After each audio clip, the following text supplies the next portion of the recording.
Welcome to Manimekalai kitchen. இன்றைக்கி நம்ம இந்த வீடியோவில் என்ன பார்க்க போகிறோன்னா ஆட்டு தலைக்கறி குழம்பு தாங்க பார்க்க போகிறோம். வாங்க எப்படி செய்யுதுன்னு பார்க்கலாம். இந்த தலைக்கறி குழம்பு சாப்பாட்டுக்கு சூப்பராக இருக்குங்க. தோசைக்கு, இட்லிக்கு, சப்பாத்திக்குமே பக்காவாக இருக்குங்க. வாங்க எப்படி செய்யலான்னு பார்க்கலாம். இப்போ தலைக்கறி வாங்கி 2-3 டைம் உப்பு போட்டு நல்லா கழுவி சுத்தம் பண்ணிக்கலாங்க. அதுக்கப்புறம் கறியோட தண்ணி ஊற்றி உப்பு மஞ்சள் போட்டு ஒரு பக்கம் வேக விட்டுடலாம். இன்னொரு பக்கம் கடாயை வச்சு 2 ஸ்பூன் மல்லி,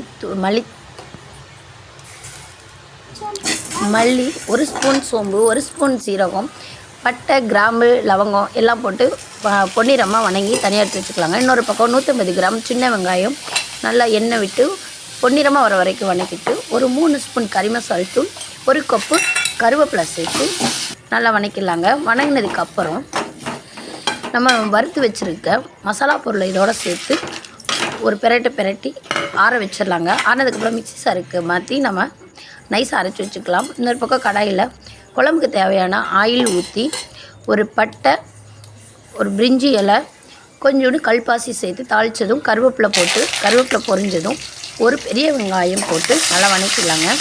வெங்காயம் பொன்னிறமாக வந்ததுமே 3 ஸ்பூன் இஞ்சி பூண்டு பேஸ்ட்டு சேர்த்துக்கலாம். எப்போவுமே மட்டனுக்கு இஞ்சி பூண்டு பேஸ்ட்டு கொஞ்சம் அதிகமாக தாங்க சேர்க்கணும். சேர்த்து நல்லா வணக்கலாம். இஞ்சி பூண்டு பச்சை வாசம் போனதுமே ஒரு பெரிய தக்காளி போட்டுக்கலாம். தக்காளி அதிகமாக சேர்க்க தேவையில்லைங்க, ஒரு தக்காளி போதும். தக்காளி வெங்காயம் நல்லா வணங்குறதுக்காக கொஞ்சம் கல்லுப்பு சேர்த்துக்கலாம். கல்லுப்பு போட்டு நல்லா தக்காளி வெங்காயம் வணங்க விடலாம். பாருங்கள், இப்போ தக்காளி வெங்காயம் நல்லா வணங்கிடுச்சு. வணங்கினதுக்கப்புறம் நம்ம வேக வச்சு எடுத்து வச்சுருக்க தலைக்கறியை தண்ணி இல்லாமல் இதில் ஃபஸ்ட்டு சேர்த்துக்கலாம். பாருங்கள், நான் வேக வச்சு தனியாக எடுத்து வச்சுருக்கேன். தண்ணி எடுத்துகிட்டு கறியை மட்டும் நம்ம சேர்த்துக்கலாங்க. கறி சேர்த்து நல்லா வணக்கி விடலாம்.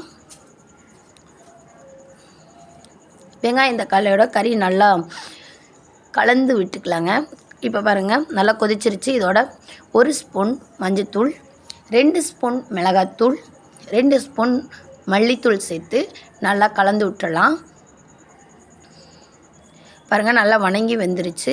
இப்போ நம்ம அரைச்சி வச்ச மசாலாவை சேர்த்துடலாம். நான் ஏற்கனவே ஒரு முடி தேங்காய், ஜீரகம், மிளகு போட்டு தனியாக பேஸ்ட் பண்ணி வச்சுருக்கேங்க. தலைக்கறிக்கு எப்போவுமே சீரகம், மிளகு சேர்த்தோம்னா சூப்பராக இருக்குங்க. கண்டிப்பாக சேர்த்தணும். பாருங்கள், நான் அரைச்சி வச்ச பேஸ்ட்டு சேர்த்துக்கிட்டேன், தேங்காய் பேஸ்ட்டு.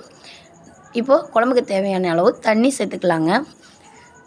தலைக்கறி கொஞ்சம் பெரிய தலைங்க, கறி கொஞ்சம் அதிகமாகவே இருக்குது. அதனால் ஒரு குண்டா குழம்பு வச்சாச்சு.